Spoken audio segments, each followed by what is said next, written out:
2 అమ్మాయిలు పుట్టారు. మూడోది కూడా అమ్మాయిని స్కానింగ్లో తెలిసిన తర్వాత ఈ ముగ్గురితో సహా భార్యని అతి కిరాతకంగా నీళ్ళలో నెట్టి చంపాడు. అది కూడా మళ్ళీ లవ్ మ్యారేజ్. ఒకప్పుడు రౌడీలు మాత్రమే రౌడీజం చేసేవాళ్ళు, మర్డర్లు చేసేవాళ్ళు. ఇప్పుడు ఇంటికి ఒక రౌడీ తయారయ్యారు. పున్నేలు ప్రాంతంలో ఉన్నాం. వరంగల్ జిల్లా హన్మకొండ జిల్లా సమీపంలోని పున్నేలు ప్రాంతంలో ఐనగోలు సమీపంలో ఉంది ఇది. ఎవరైతే కంటికి రెప్పలా కాపాడతాడో, ముఖ్యంగా తండ్రి కాపాడాల్సిన రెప్పనే కాటేస్తే ఎట్లా ఉంటుంది? పరగత్తో పాటు 2 పిల్లలు కూడా స్విమ్మింగ్ పూల్లో పడి మృతి చెందారు. నిజానికి వాళ్ళు పడి మృతి చెందలేదు. చివరకు ఆ తండ్రి బలవంతంగా ఎవరినైతే ఫర్గత్ను నీటి కొలంలో అంటే స్విమ్మింగ్ పూల్లో బలవంతంగా ముంచాడు. అది ముంచుతున్నప్పుడు పిల్లలు కూడా కేకలు వేశారు. అరుచుకుంటూ పరిగెడుతున్న సమయంలో పిల్లలు కూడా అందులోనే బలవంతంగా తోసేశాడనేది మనకు తెలిసిన సమాచారం. వాళ్ళ అమ్మ ఉరేసుకు చావాలి. నేను కన్నా నా కొడుకు ఆడపిల్లలు పుట్టారు అని నా కోడల్ని చంపేశాడు. ఆ పిల్ల ఒకళ్ళకి కూతురేగా, సొంత మనవరాలను చంపేశాడు. ఇలాంటి వాడినా నేను కనింది. అంటే ఎదుటి వాడిని కొడితేనే ఏదో పెద్ద కేసు అయిపోతుందంట, లోపలేసేస్తారంట, పోలీస్ స్టేషన్ కోర్టు చుట్టూ వెళ్ళటమే తిరగాలంట. వద్దురా బాబు అనుకునే వాళ్ళం ఈరోజు పీకలు కోసేస్తున్నారు, చంపేస్తున్నారు, నరికేస్తున్నారు. ప్రీ ప్లానడే. అక్కడ దాకా తీసుకెళ్ళి పటమని తోసేడుగా, ఏదో ప్లాన్ చేసుకొని అక్కడ దాకా వెళ్ళాడు. మంచి తండ్రులు 90% మంచోళ్ళు ఉంటారు. వాళ్ళందరూ కూడా భయపడతారు. అరే నా పిల్లలు నన్ను చూసి భయపడతారు మీ యదవ వల్ల. ఇలాంటి వాళ్ళు చీడపురుగుల కింద లెక్క సమాజంలో. వాళ్ళ కొడుకు ఆలోచన ఎట్లా ఉంది, అతని భర్త ఆలోచన ఎట్లా ఉందని ఆ లేడీస్ కొంచెం ఆలోచించిన ఈ రోజున 4 ప్రాణాలు సమాజంలో బతికి ఉన్నాయి. Hi hello, welcome to Suman TV family values. నేను మీ రోషన్. సో సమాజంలో మనం చూస్తూనే ఉన్నాం, ఆ తరం నుంచి ఈ తరం వరకు కూడా వారసుడు కావాలి, వారసుడు కావాలి, వారసుడు కావాలి. అంటే ఆడపిల్లని తెలిసి వైఫ్ని, పుట్టిన ఆడపిల్లల్ని, అంటే ఫస్ట్ 1-2 ఆడపిల్లలు పుడితే పిల్లల్ని, కడుపులో ఉన్న అమ్మాయిని స్కానింగ్లో తెలుసుకున్న తర్వాత భార్యతో సహా బిడ్డని మొత్తాన్ని చంపేస్తున్న కథనాలు కూడా చూస్తున్నాం. నిజంగా ఇలాంటి కథనాలు వింటున్నప్పుడు ఈ సమాజంలో అసలు పుట్టడమే దండగా అనిపిస్తుంది మనకి. ఒకప్పుడు రౌడీలు మాత్రమే రౌడీజం చేసేవాళ్ళు, మర్డర్లు చేసేవాళ్ళు. ఇప్పుడు ఇంటికి ఒక రౌడీ తయారైపోయారు. అది ఏదో విధంగా ఆ కుటుంబంలో ఏదో విధంగా వాళ్ళకి పాపం ప్రాణం మీదకి వచ్చే అంత దిగజారిపోయిన వ్యవస్థల్లో మనం ఉన్నాం. ఇంకా ఆ సమాజంలోనే బతుకుతున్నాం. ఈరోజు ఫ్యామిలీ వాల్యూస్లో ఒక న్యూస్ మీరు వింటే నిజంగా చాలా బాధ అనిపిస్తుంది. 2 అమ్మాయిలు పుట్టారు. మూడోది కూడా అమ్మాయిని స్కానింగ్లో తెలిసిన తర్వాత ఈ ముగ్గురితో సహా భార్యని, అంటే కడుపులో నుంచి బిడ్డ బయటికి రాకపోయినా ప్రాణం లోపల ఉంది. 3 అమ్మాయిల్ని, తన భార్యని అతి కిరాతకంగా నీళ్ళలో నెట్టి చంపాడు. అది కూడా మళ్ళీ లవ్ మ్యారేజ్. ఒకసారి ఆ వీడియో చూద్దాం. And first of all thank you very much అండి. ఫ్యామిలీ వాల్యూస్ షోకి రావటమే కాకుండా ఫ్యామిలీలో వాల్యూస్ని కూడా పెంచుతున్నారు మీరు. కొంతవరకు ఇప్పుడు మోరల్స్, ఎథిక్స్ మొత్తం చచ్చిపోయాయి. కొంచెం మీలాంటి వాళ్ళు, ఆడవాళ్ళు, ముఖ్యంగా న్యాయ వ్యవస్థలో ఉన్న ఆడవాళ్ళు బయటకు వచ్చి మాట్లాడుతున్నప్పుడు ఆడవాళ్ళలో కాదు, మగవాళ్ళలో కాదు, చిన్నపిల్లల్లో కాదు, అండ్ ప్రతి ఒక్కళ్ళలో కొంత చేంజ్ అయితే కనిపిస్తుంది. బట్ ఈ న్యూస్ విన్న తర్వాత నిజంగా చిచి అనిపిస్తుంది మనకు కూడా. అలాంటి ఒక న్యూస్ వచ్చింది మన దగ్గరికి. ఒకసారి ప్లీజ్ మేడం. ఓకే రోషన్ గారు.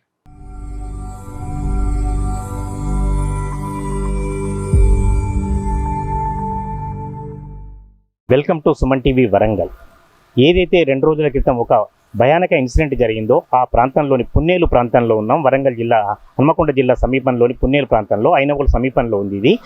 ఎవరైతే కంటికి రెప్పలా కాపాడతాడో, ముఖ్యంగా తండ్రి అంటే ఒక అభయహస్తం, తండ్రి అంటే ఒక రక్షణ, తండ్రి అంటే పూర్తి స్థాయిలో సెక్యూరిటీ. అటువంటి తండ్రిని, అందులో ఆడపిల్లలైతే పూర్తిగా తండ్రి రక్షణ కోరుకుంటారు. కంటికి రెప్పనే, కాపాడాల్సిన రెప్పనే కాటేస్తే ఎట్లా ఉంటుంది? ఇలాగా ఉంటుంది. ఎవరైతే అజారుద్దీన్ ఫర్గత్ల సంతానం ఉందో, ఫర్గత్తో పాటు 2 పిల్లలు కూడా స్విమ్మింగ్ పూల్లో పడి మృతి చెందారు. నిజానికి వాళ్ళు పడి మృతి చెందలేదు. ఎవరైతే ఆ ఫర్గత్ ఉందో ఆమె కడుపులో ఉన్న 3 నెలల పసిపాప కూడా ప్రాణాలు కోల్పోయింది. 2 పిల్లలతో పాటు ఫర్గత్ కడుపులో పెరుగుతున్న ప్రాణి కూడా వెళ్ళింది. ఇదంతా ఎట్లా సంఘటన జరిగింది?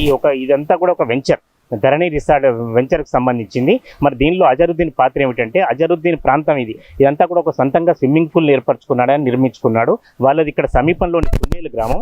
ఈ స్విమ్మింగ్ పూల్ మనం చూడొచ్చు. నిజానికి ఎంత లోతుంది మన దగ్గరుండి వాస్తవాలు పరిశీలిద్దాం. అసలు ఇక్కడికి ఎందుకు వచ్చారు? వాళ్ళ కుటుంబ సభ్యుల పుట్టినరోజు కావటంతో ఫర్హత్ను ఇద్దరు పిల్లలను కూడా తీసుకొని వచ్చారు. తండ్రే తీసుకెళ్తున్నాడు అనుకున్నారు. చికెన్ బిర్యానీ తినిపించాడు. బిర్యానీ తర్వాత ఐస్ క్రీమ్ తినిపించారు. ఐస్ క్రీమ్ కావాలన్నారు పిల్లలు, ఐస్ క్రీమ్ కూడా తినిపించారు. అటువంటిప్పుడు ఏ పిల్లలకైనా ఎలా ఉంటుంది? తర్వాత తండ్రి తల్లితో కలిసి సంతోషంగా గంతులు వేస్తూ ఎగురుతూ మళ్ళీ ఇంటికి వెళ్ళాలని ఉంటుంది. ఇంటికి వెళ్తారు, ఆడుకుంటారు, పాడుకుంటారు. కానీ చివరకు ఆ తండ్రి బలవంతంగా ఎవరినైతే ఫర్హత్ను అంటే అతను పోలీసులకు చెప్పిన ప్రకారం లేదా విశ్వసనీయ వర్గాల సమాచారం ప్రకారం, అధికారికంగా సమాచారం ప్రకారం కూడా ఫర్హత్ను ముందు నీటి కొలంలో అంటే స్విమ్మింగ్ పూల్లో బలవంతంగా ముంచాడు. అది ముంచుతున్నప్పుడు పిల్లలు కూడా కేకలు వేశారు. వాళ్ళు కూడా అరుచుకుంటూ పరిగెడుతున్న సమయంలో పిల్లల్ని కూడా అందులోనే బలవంతంగా తోసేశాడనేది మనకు తెలిసిన సమాచారం లేదా అంది వచ్చిన సమాచారం.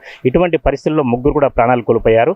నిజానికి తనంత భార్యను నవమాసాలు మోసి కన్న పిల్లలని చివరకు ఒక పసి గుడ్డును కూడా స్కానింగ్ సెంటర్లో మరి ఎట్లా తెలుసుకున్నాడో అది కూడా నిజానికి నేరమే. అయినా స్కానింగ్ సెంటర్లో ఆడపిల్లని తెలవటం వల్ల ఆడపిల్లల మీద ఉన్న వైముఖ్యంతో ముగ్గురి ప్రాణాలు కూడా అతను బలిగొన్నాడు. దీనికి సంబంధించి గత 2 రోజులుగా వరంగల్ జిల్లా అంతా చర్చనీయాంశంగా మారింది. పున్నేలు గ్రామంలోనే ఖననం చేసే పరిస్థితిలో ఉంటే గ్రామస్తులంతా కూడా ఎదురు చూస్తారు. నిజానికి బాధాకరమైన విషయం ఏంటంటే అజరుద్దీన్ ఫర్హత్లది ప్రేమ వివాహం. మరి ఇటువంటి పరిస్థితులలో కేవలం ఆడపిల్లల్ని లక్ష్మీదేవిలాగా చూసుకోవాల్సిన పరిస్థితి. కులం ఏదైనా మతం ఏదైనా కూడా ఆడపిల్లలు ఇంటికి ఒక రక్షణలాగా ఉంటున్న పరిస్థితి ఈ కాలంలో. ఇటువంటి పరిస్థితులలో ఆడపిల్లలను కంటికి రెప్పలా కాపాడుకోవాల్సిన పరిస్థితులలో ఆ పిల్లల్ని మాత్రం పూర్తి స్థాయిలో అజరుద్దీనే బలిగొన్నాడు. రమ్య గారు ప్రేమించి పెళ్లి చేసుకున్నాడు, 2 ఆడపిల్లలు. వాస్తవంగా మాట్లాడుకుంటాయండి కొన్ని ఓపెన్గా ఇవాళ బ్యాంకాక్, దుబాయ్ లాంటి మనం ఆ దేశాలకు వెళ్తే అబ్బాయి కావాలంటే అబ్బాయి, అమ్మాయి కావాలంటే అమ్మాయి. ఒక 5 లక్షలు 4 లక్షలు ఖర్చు పెడితే ఇంత స్పెషాలిటీ వచ్చింది. టెక్నాలజీతో పాటు ఇది కూడా వచ్చేసింది, ఈ దరిద్రం కూడా ఇప్పుడు. సో చాలామంది ఇల్లు వస్తున్నారు కూడా. కావాలంటే అతనికి ఆస్తి ఉందని చెప్తున్నారు, అతనిదే ఆ వెంచర్ అని చెప్తున్నారు, స్విమ్మింగ్ పూల్ అతనిదే అని చెప్తున్నారు. ఒక 4 పిల్లలకి కూడా కని స్తోమత అంటే ఫైనాన్షియల్గా కూడా చేసుకునే అంత కూడా ఉంది. మళ్ళీ ముస్లిమ్స్లో 5-6 ఉండడం కామనే. కానీ వాడు అంత దారుణంగా వాడి స్విమ్మింగ్ పూల్లోనే భార్యని పిల్లల్ని కిరాతకంగా నెట్టేసి ముంచి చంపేసి చంపడం నిజం. ముంచి చంపడం అనేది ప్లానింగ్ ప్రకారం క్లారిటీగా మనకు అర్థమవుతుంది. అతను మర్చిపోయాడా లేదా ఆ టైంకి అట్లా అనిపించిందా? 3వ కన్ను చూస్తూనే ఉంది. అక్కడ ఎవ్వరూ లేరు. సీసీ కెమెరాలు అవన్నీ రికార్డ్ అయినాయి. ఎవరు కనిపెట్టారు అక్కడ? ఫ్యామిలీ మెంబర్స్ ఒక్కళ్ళే వెళ్ళారు, ఇంకెవరు లేరు. ఐ విట్నెస్ ఎవరు అంటే సీసీ కెమెరాస్. ఆ 3వ కన్నుని ఎందుకు ఆపలేకపోయాడు? ఇది ఒక టైప్ ఆఫ్ ఆలోచన. ఎందుకంటే ఇంత జరుగుతుంది, ఎవరిని తీసుకెళ్ళాలి? అది ఓన్లీ వాళ్ళ పర్సనల్ స్విమ్మింగ్ పూల్. పిల్లల్ని బయటికి తీసుకెళ్ళాడు, బిర్యానీ లేదో ఐస్ క్రీమ్లు అనుకున్నారు, వచ్చారు హ్యాపీగా ఆడుకునే టైంలో అక్కడ మనం చూస్తున్నాము పిల్లలు ఆడుకోవడానికి రబ్బర్స్ ఇవి కూడా ఉన్నాయి. అయినా ముంచేసి చంపాడు. అంటే వాళ్ళు పడిపోయారని ఇతను వచ్చి డ్రామా ఆడడానికి కూడా లేదు. కొంచెం అన్నా స్విమ్మింగ్ పూల్ పెట్టారంటే ఈ పాటికి వాళ్ళు కొంత ఈత నేర్చుకొని ఉంటారు. అంత చిన్నపిల్లలు ఇంకా, పైగా ఆ పిల్లలకి ఇంకొంచెం ఈజీగా వస్తాయి. చాలా చిన్నపిల్లలు కాబట్టి కొంచెం ఈజీగా వస్తుంది. వైఫ్ మునిగిపోయిందంటే ఒక రీజన్. పిల్లలకి అసలు తెలియదు. అమ్మా నాన్న వాళ్ళు తప్ప ఇంకెవరు తెలుస్తుంది? వాళ్ళు నమ్ముతారు, వెళ్తారు. నాన్న అక్కడ తీసుకెళ్ళి ముంచేసేదాకా, అమ్మ అక్కడ తీసుకెళ్ళి ముంచేదాకా వాళ్ళకైతే తెలియదు. భార్యకి తెలిసి ఉంటుందిగా. సడన్గా 2 ఆడపిల్లలు 3 పిల్లలు అనే పాయింట్ మీద చంపేయడం అనేది నాకు రీచ్ అవ్వట్ల టాపిక్ అనేది. ఆడపిల్లల కోసమే చంపాడు అంటే ఫైనాన్షియల్గా బాగానే ఉన్నట్లు లెక్క. నెక్స్ట్ ఏ క్యాస్ట్లోనైనా ఏ రిలీజియన్లో అన్నా ఈ రోజున మనం మాట్లాడితే ఆడపిల్లలే సూపర్. మగపిల్లలు పాపం వాళ్ళకి లైఫే లేదు. వాళ్ళకి పెళ్ళిళ్ళు చేయలేక చేస్తున్నారు, వాళ్ళకి కెరియర్లో సెటిల్ అవ్వలేక ఇబ్బంది పెడుతున్నారు. తల్లిదండ్రులు తీసుకొచ్చే ఆస్తిలో ఎవరో కోడలు వచ్చి ఇబ్బంది పెట్టే పరిస్థితులు. కోర్టుల దాకా వెళ్తే అదే ఆడపిల్ల ఉంటే కూతురు కేసులు వేస్తుంది. మనం కేసులు వేసే పొజిషన్లో ఉన్నప్పుడు రిలాక్సే. మన మీద కేసులు, అనవసరమైన కేసులు పడే పొజిషన్ ఉన్నప్పుడు కొడుకులు పుట్టారంటే వణుకుతున్న సిచ్యువేషన్లో ఉన్నాం మనం ప్రజెంట్. అలాంటిది ఆయనకి బంపర్ ఆఫర్గా ఆడపిల్లల్ని దేవుడు ప్రసాదించినట్టు లెక్క. ఆడపిల్ల పుట్టింది అని కనిపెట్టి మళ్ళీ యాక్చువల్గా మెడికల్గా ఎవరు ఆ డాక్టర్ చేసి అసలు పూర్తి ఎంక్వైరీ చేస్తే ఎవరి ద్వారా తెలిసిందో తెలుస్తుంది. ఎందుకంటే ఆవిడ రెగ్యులర్ ఎక్కడొక్కడ టెస్టులకు వెళ్ళి ఉంటుంది. టెస్టులకు వెళ్ళిన ప్లేస్లో వ్యక్తులు మాత్రమే ఆడపిల్ల మగపిల్ల అని చెప్పగలుగుతారు. ఎక్కడో అక్కడికి తీసుకెళ్ళి ఉంటాడుగా. ఆ తీసుకెళ్ళిన ప్లేస్లో అమ్మాయి వాళ్ళ అమ్మా నాన్నకి తెలుస్తాయి. అక్కడ ఎంక్వైరీ చేస్తే వాళ్ళని మెడికల్గా డిబార్ చేయడానికి అవకాశం ఉంటుంది. ప్రాపర్గా అట్లా ఎంక్వైరీ చేయాలి. యాక్చువల్గా ఎవరు చెప్పడానికి రిస్క్ రిస్క్ తీసుకోరు కాబట్టి ఫ్యామిలీ మెంబర్స్లో ఎవరన్నా ఉండి వాళ్ళు డాక్టర్ ఫీల్డ్లో ఉంటే చెప్పు ఉండాలి. 2, పిల్లలు. ఆడపిల్లలు పుట్టారు అని చంపేస్తారా అంటే నిజమే. ఈ మధ్య చాలా కాల్స్ వింటున్నామండి. స్టిల్ ఇప్పటికి 3 ఆడపిల్లలకంటూ 2 ఆడపిల్లలకంటూ ఎందుకయ్యా రిపీటెడ్గా మీ ఫైనాన్షియల్ కెపాసిటీ అంత బాగుండదు. ఉన్నంతలో 2 పిల్లల్ని పోషించుకోవడమే ఎక్కువ. వచ్చే రోజువారీ కూలీలో లేకపోతే రెగ్యులర్ డబ్బుల్లో పిల్లలు కుటుంబం ముందుకెళ్ళడమే కష్టంగా ఉన్నప్పుడు మగ పిల్లాడు అనే ఒక ఎయిమ్తో ఈ జనరేషన్లో కూడా ఇంకా ఆలోచిస్తున్నారు. ఈ టాపిక్ అక్కడ మాట్లాడితే ఒక కొన్ని పర్సెంట్ ఆఫ్ పాయింట్స్ పడుతున్నాయి. ఓకే, ఇతనికి మగపిల్లాడే కావాలి, ఇంకో ఇతని కంటే వచ్చేవాళ్ళేమో. వాళ్ళ ఉద్దేశమే అది కదా. అలా అని పిల్లల్ని నరుక్కుంటూ వెళ్ళడం. ఆడపిల్లలు పుడుతున్నారంటే అత్తమామలు ఎక్కువ serious చంపేవాళ్ళు, అయ్యేవాళ్ళు. హస్బెండ్ సపోర్ట్ చేశారు అవును. ఎప్పుడు 10 years బిఫోర్. ఇప్పుడు ఏంటంటే అత్తమామలకి వీళ్ళు దూరంగా ఉంటున్నారు కాబట్టి అసలు పిల్లలు హస్బెండ్ యాక్సెప్ట్ చేయట్లేదు ఆడపిల్లలు పుడుతున్నారు అంటే. అది చాలా తక్కువ సందర్భాలు. ఏదో ఆడపిల్లలు పుడితే కలుపు మొక్కలు తీసినట్టు తీసేస్తాము అంటే వీళ్ళని చంపేస్తారు. యాక్చువల్గా ఊరుకోకూడదు ఒక రకంగా. అతను ఏమైనా పెద్ద చేదస్థం మనిషిలాగా ఉన్నాడా?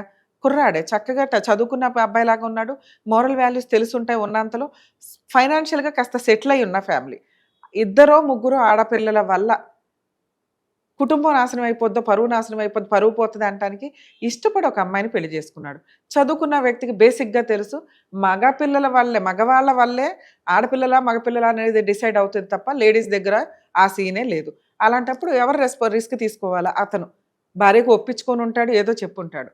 ఇట్లాంటి సందర్భంలో భర్త ఎప్పుడైతే నాకు మగపిల్లలు కావాలి రిపీటెడ్గా పిల్లల్ని కంటానికి ఆ అమ్మాయిని ప్రొవోక్ చేస్తున్నాడో ఖచ్చితంగా అమ్మాయి జాగ్రత్త పడాల. అతనికి అమ్మ లేదా, అక్క చెల్లెలు లేరా?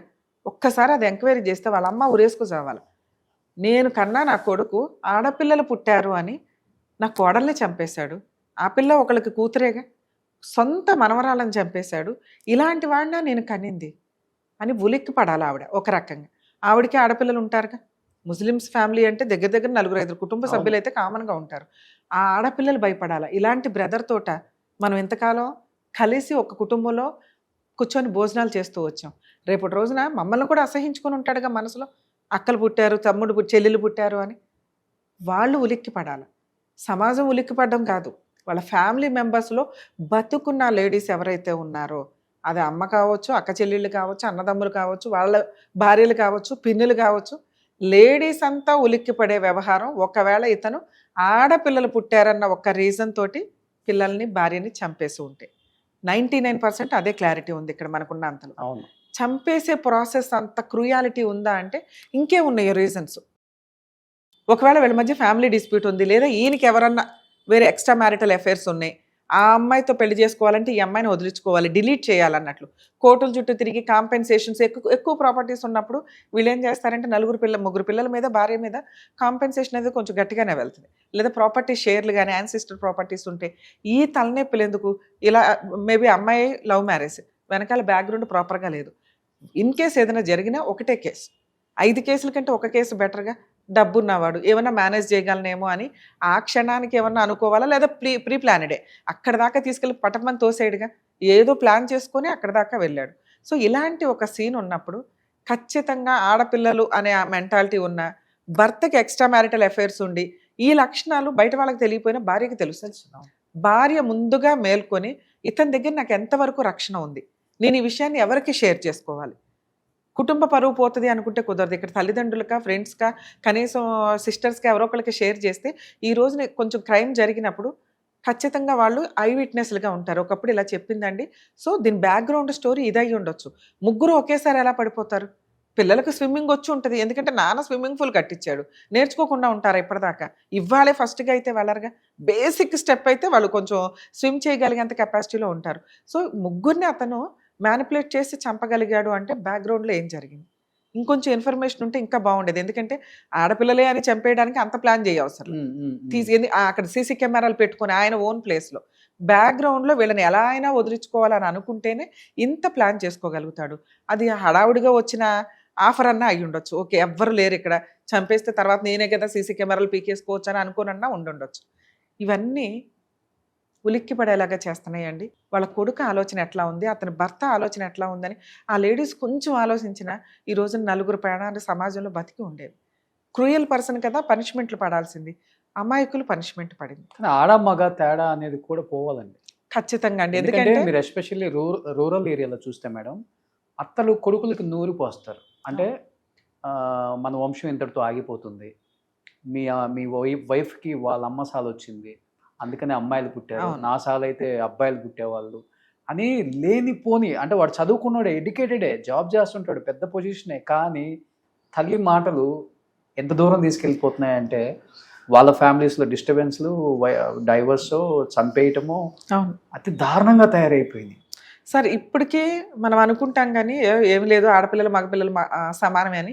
మేబీ మీకు మెట్రోపాలిటన్ సిటీస్లో అట్లా కనిపిస్తుంది. హ్మ్. అమ్మాయిలు అంత ఫాస్ట్గా ఉండి అంత కల్చర్లో అంత హడావుడి మోరల్ వాల్యూస్ లేకుండా వెళ్ళిపోతున్నారు అది ఇది అని. కానీ స్టిల్ విలేజెస్లో ఆడపిల్లలు అంటే ఇంకా హీనమైన పొజిషన్. హ్మ్. పరువుకి సంబంధించిన వ్యవహారం. ఎవడో ఒకడికి పెళ్లి చేసి పంపించాలి, అప్పటితో మాకు పని అయిపోద్ది. లేకపోతే ఎవరన్నా తగులుకొని వెళ్ళిపోయిందంటే పరువు పోయినట్లే లెక్క. వేరే క్యాస్ట్ వాళ్ళు తెలియదంటే ఇంకా పరువు పోయినట్లు లెక్క. ఇలా ఆలోచన విధానం ఉన్న పొజిషన్లో ఆడపిల్ల ఓన్లీ ఆడపిల్లలే పుడితే మగపిల్లోడు లేకపోతే మనకు తరగోరు పెట్టేవాళ్ళు లేరు హ్మ్. అనే హీనమైన సమాజంలో ఇంకా ఉన్నామని అనుకోవాలి మనం. వంశం ఇలాంటి ఆగిపోతుంది, సం- ఇంటి ఆ, పేరు ఆగిపోతుంది. ఇంటి పేరు ఆగిపోద్దని ఇట్లాంటి సంఘటనలు జరిగినప్పుడు ఇవి మళ్ళీ కొంచెం భయాన్ని క్రియేట్ చేస్తూ ఉంటాయి. యాక్చువల్గా లీగల్ ప్రొసీడింగ్స్లో చూస్తే ఇంటి పేరు హస్బెండ్ వాళ్ళదే రావాలని ఎక్కడా లేదు. ఈ రోజున గొడవలు జరిగి బయటకు వస్తుంటే మళ్ళీ పుట్టింటి పేరు పెట్టుకుంటున్నారు లేడీస్. ఈ విడిపోయే రిలేషన్ ఒక అవకాశం ఉన్నప్పుడు భార్యాభర్తలుగా డైవర్స్ తీసుకొని విడిపోతే పిల్లలు కూడా మదర్ దగ్గరికే వెళ్తారు. వీళ్ళకి ఓన్లీ ఉండేది విజిటేషన్ రైట్సే. విడిపోవడానికి అవకాశం ఉన్న ఒక రిలేషన్లో ఇలా మగపిల్లాడే పుట్టాలి అని అనుకోవడం వల్ల, ఒకవేళ మగపిల్లాడే పుట్టాడు, థర్డ్ ఆప్షన్, ఇతనికి భార్యకి పడలా, హ్మ్. మగపిల్లాడు ఏమన్నా ఇతని దగ్గర ఉంటాడా? హ్మ్.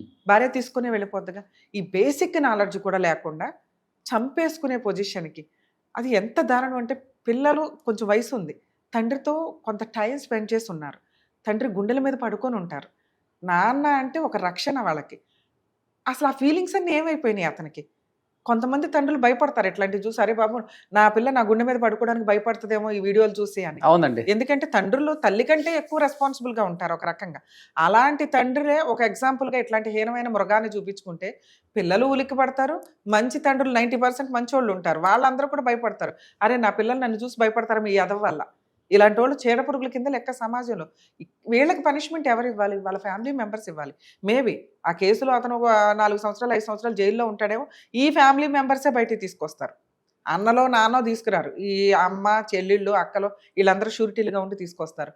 ఖచ్చితంగా ఇలాంటి వాళ్ళని బయటికి తీసుకురాకుండా చూసుకోవాల్సిన బాధ్యత అమ్మాయి తరపు వాళ్ళది. ఎందుకంటే మనకు తెలియదు ఎక్కడ ఏంటని, మనం ఎంతగా పోరాడుతూ కూర్చోలేం కదా. ఉన్నంతలో వేరు బాగుండాలని మనం చూస్తున్నాం. పునాది బాగుంటే మొక్క బాగుంటుంది, ఫ్రూట్స్ బాగుంటాయి, ఫ్లవర్స్ బాగుంటాయి అని.